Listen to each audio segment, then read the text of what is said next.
મુખ્યમંત્રી ભૂપેન્દ્ર પટેલ શું કહી રહ્યા છે, જુઓ વિડીયો।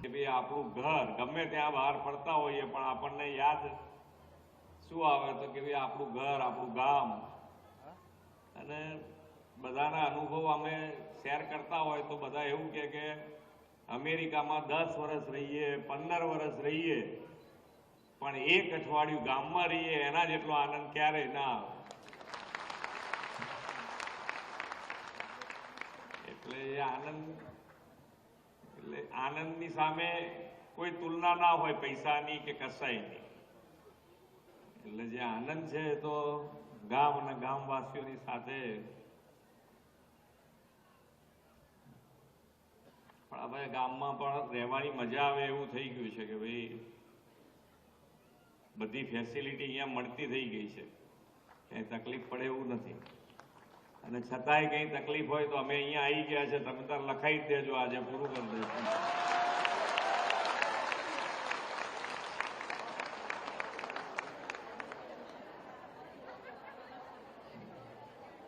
તમારે હવે ગામમાં તકલીફ રહે એવું અમારે ઈચ્છતા નથી। ગમે તે તમારી મુશ્કેલી હોય અમે દૂર કરવા તૈયાર છીએ।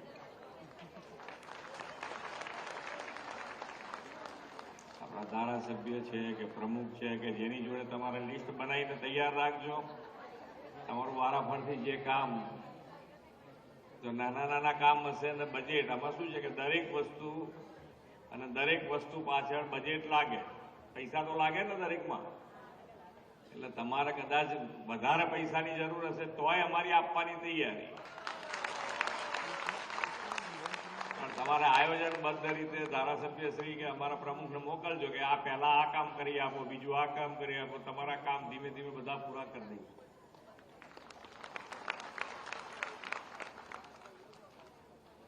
માન્ય વડાપ્રધાનશ્રી અને વડાપ્રધાનશ્રીના જ્યારથી તમે જોયું તો આખી વિકાસની જે રાજનીતિ શરૂ થઈ, અને વિકાસની રાજનીતિ એટલે કે ભાઈ ડેવલપમેન્ટ કરવું છે, લોકોની સુખાકારી માટે કામ કરવું છે, તો એની માટે શું કરી શકાય, કેવી રીતે કરી શકાય।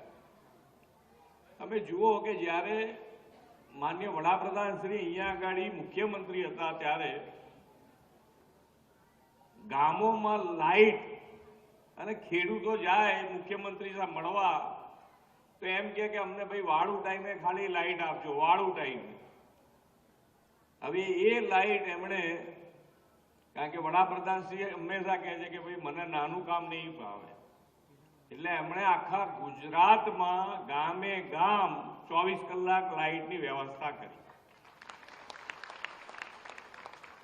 ડેવલપમેન્ટ કરવા માટે આજે વિઝનરી લીડર કહેવાય છે, એનું કારણ જ આ છે કે ભાઈ ભવિષ્યનો વિચાર કરી અને ડેવલપમેન્ટ કર્યું।